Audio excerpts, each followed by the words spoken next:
Today is my 40th birthday, and I'm the type of person who loves watching YouTube videos where somebody turns 50 years old and they said if they could go back in time, they would give themselves a certain amount of life lessons that they wish they knew sooner. And I thought I would do the same. So this video is all about 20 things that if I could go back in time to my 20s and 30s, these are 20 things that I wish I knew sooner.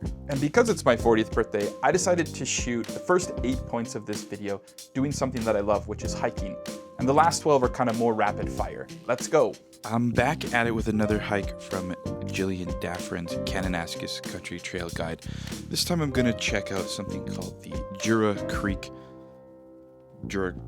hike. I hope we have fun. I hope I don't get lost this time. Anyway, let's go. Once again, I think I'm lost. Number 1, take the serious things seriously and the unserious things unseriously. Now this is gonna look different for everyone, like this whole list.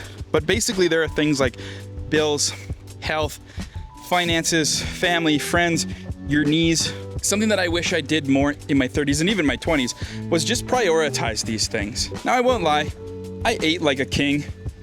And you know, it's kind of come back to haunt me a little bit in my 40s. And I never really thought about it because all through my 20s and even when I was younger, I was always athletic and I was always doing sports.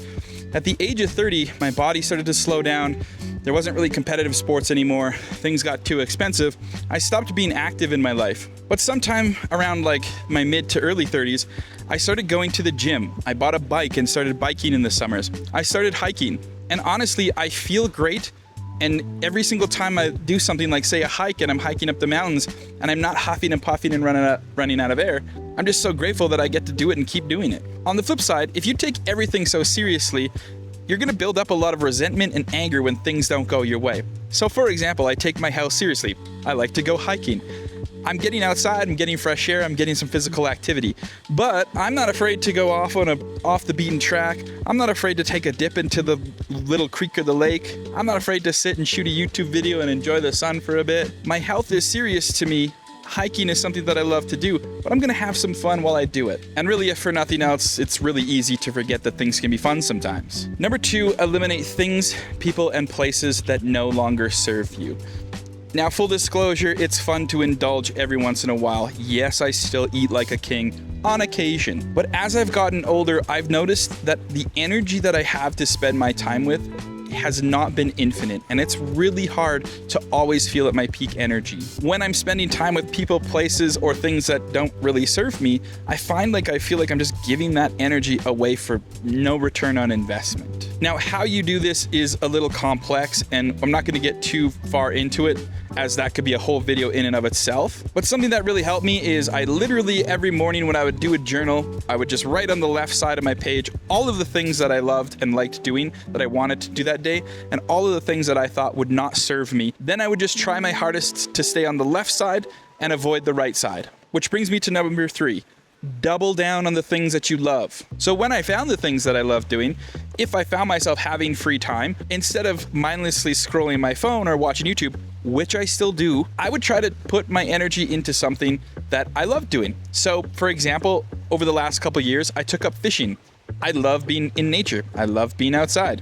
I love sports. But yeah, there's this unique phenomenon that when you do the things that you love doing them more. So you do them more, so you love doing them, and it kind of compounds. Number 4, fall in love with a skill set, not a job. I had one of the greatest jobs on planet Earth. I was a school of peer support facilitator.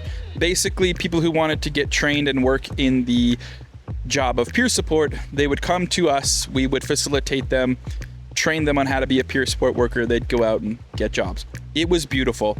I loved the work, I loved the people, I felt good every single day. Due to forces and circumstances that were out of my control, that job didn't get funding and that whole program no longer exists. And I was honestly devastated. But this being my, I think, 4th career change in my life, it made me realize that whatever I was about to do next, what was the most important things that I could take on to the next thing? And when I determined what it was skills. Immediately after that, I started working for myself, where I have many different clients doing many different things. But the skills that I use in peer support have carried over to the skills that I use in my work. And what this taught me is that any job can come and can go, like circumstances in life can happen. But if you think about what a job really is, It's you applying the skills that you know to add some sort of value to some sort of product or service. And really, all that is just going through a process. And you've heard it a million times. If you love what you do, you'll never work a day in your life. Basically, everything you do is just basically going to be a process over and over and over again. If you like those skills, you can apply that to any job you have. Number 5, learn to grieve. Now this one is challenging because it's not really something that I'm an expert on. But one of the most influential things that's happened to me in my life is I was given a book that was written by the Dalai Lama. I can't remember the title. It was all about the Dharma. And the Dharma is all about meditating on the impermanence of life. Everything that we see, everything that we feel, everything that we have, everything that we do will not last forever. And when we lose someone that we love, pet or an animal, even a piece of our identity, or a job, let's say, it's really hard. And it's really hard to prepare for something like that. My first experience was losing a dog that I had. Her name was Grace, and I honestly had no idea what to do. I was inconsolable. Upon reading this book and understanding the importance of meditating on the impermanence of life, I started to see things differently. I started to see my parents get older. I started to see myself get older and my friends get older. I started to see jobs come and go. I started to see my body come and go. And really what it did was it made me just look and appreciate how grateful and how thankful I am that I have these things and I get these things and I have them now. Which brings me to number 5, which is appreciate and be grateful. If there's one thing that has changed my attitude in my whole entire life, especially through my 30s, which I wish I would have brought, I wish I would have had it when I was even younger, 20s, even earlier than that, was how to be grateful and how to be thankful. I won't go too much deeper into this as I kind of talked about in the last point, but here's a great way that helps me be grateful and thankful. When I wake up in the morning, I write 3 things that I am grateful and thankful for. Every single morning, I try to switch it up. When I go to bed at night, I use the same journal and I'll write in it one thing that I'm thankful and grateful for that happened to me in the day. Very simple. It's a very simple practice. Again, one of the most influential things that happened to me in my journey. Number 7 is a concept that I refer to as build, not bang. Growing up, I always just thought I could get a hit song on the radio or that scratch lottery ticket or something was going to happen to me like an apple falling from a tree hit me in the head and I was going to invent gravity that day. I'm 40 and that has never happened to me. In fact, the luck that I have is so much smaller and simpler that sometimes it often feels inconsequential. But when I reflect and I look back at the things that I wanted in my 30s, I can see what I've built through that time. And it's pretty incredible because if I look at the stuff that I want now and the desire that I have, but I look at what the desire was and the stuff I wanted back then, I have it all. And one of my favorite things about building is that I feel some level of accomplishment, like some level that all of it was worth it. And honestly, there's really no price that you can put on that. And number 8, save and invest. I am a dude making a YouTube video. I am not a finance guru. I don't have a PhD in finance. I've never even worked at a bank. But at some point in my 30s, I was terrible with money to the point where I had a boatload of debt. Taking that debt seriously and the amount of stress and pressure and pain that it was causing me, I learned 2 very simple things. One is saving and one is investing. Starting with savings, the thing that I learned most is it's really just discipline. Can you get something now, cut it in half, or however you want to divide it, and save some for later? Number 2 is investing. And investing is a little bit different. There is a little bit more work that goes into it, but honestly not a lot. Everything that I know about growing wealth that has come from investing, I've learned from YouTube and one trusted family member that I have. Please do your own research on this, but honestly, the concept is pretty simple. I cannot tell you how much stress, anguish, and pain that this has taken off me just by saving and investing. It's really easy. I wish I started it earlier. Number 9, learn basic car mechanics. This obviously only applies to people who own a car, but I can't tell you how much time, energy, and money I have saved by just learning simple things like how to check my oil, how to check tire pressure, changing out windshield wipers, and honestly, none of this stuff is really hard. It really only takes like a couple of YouTube videos, searches to look stuff up, and honestly, it's kind of fun. Number 10, learn to cook. Now, when I was in a lot of financial trouble, and when I started realizing that I needed to take my health more seriously, one of the things that I looked at was how much I was eating out and what kind of food I was eating when I was eating out. If you haven't realized already, eating out is really expensive, and normally the food that you eat isn't always that healthy. Shocker. Something that really helped me start getting into cooking was I kind of noticed that there were only about maybe 5 to 10 meals that I ate consistently over time. And so if I could budget and learn how to cook those 5 to 10 meals, not only was I going to save a bunch of money, but I was probably going to be eating healthier. And honestly, it's kind of fun and it's really cool. And sometimes when me and my friends, we go on a vacation or something, I get to plan a meal and cook for them. And it's really just quite lovely. Number 11, learn what self-care means to you and learn how to practice it. If you've seen anything that I post, any videos that I make, you know that I talk about self-care a lot. So the two probably most important things to learn, or that I learned about self-care is, one, self-care means different things to different people. For example, cooking and working on my car could be self-care to me. That could be an absolute nightmare to someone else. Bubble baths and pedicures could mean the world to someone else, and it really doesn't mean much to me. And the second thing is just learn to put intention behind self-care.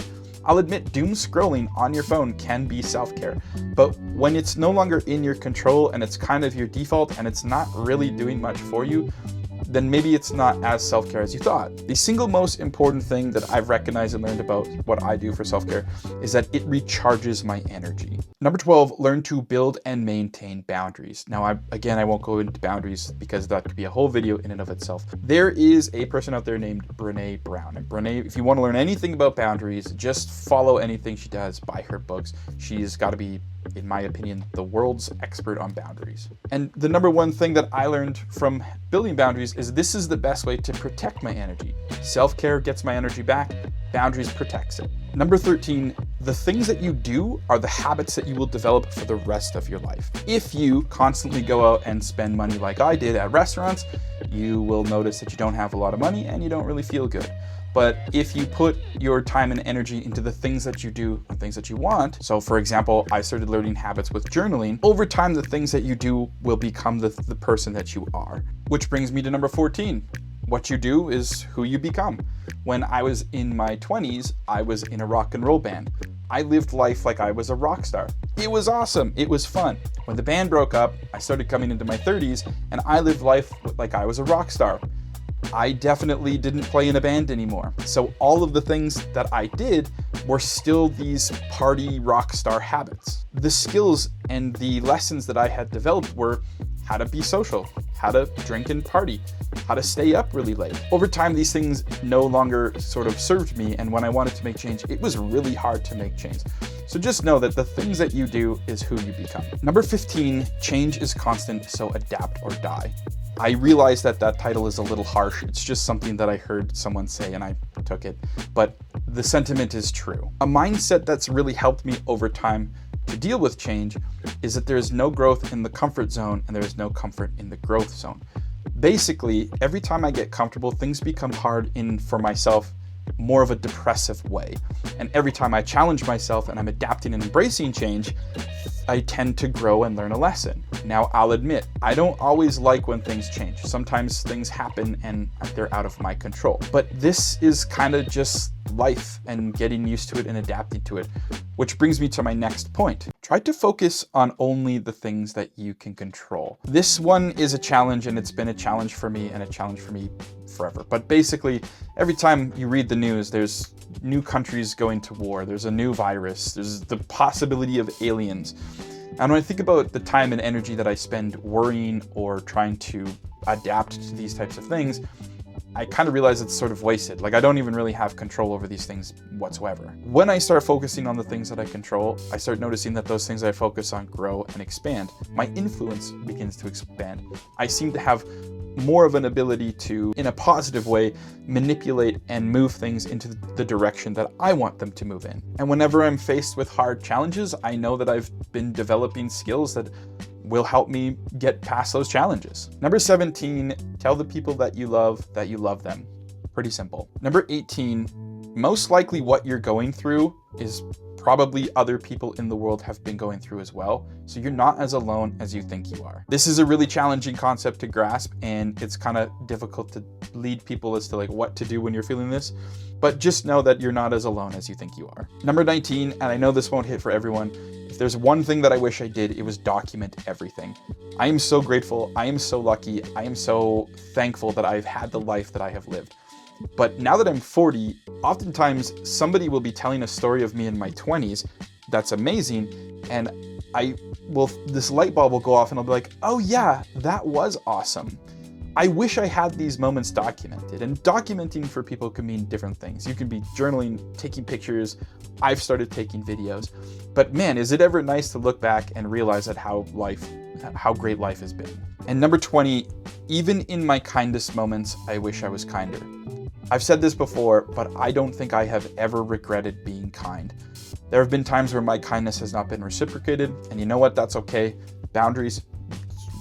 Look up and research some boundaries. But I don't think there's ever been a negative to being kind. So there's my list. There's 20 things that I wish I knew sooner, but let me know what you think. Is there something that I left off the list? Are you in your 40s and there's something you wish you knew sooner? Are you in your 20s and 30s and wish that you could learn about something more of that was on the list? And if you liked content like this, please check out one of the other videos that will pop up somewhere. Until next time, I'm Jeff Turner, and remember to take care of yourself however it looks to you.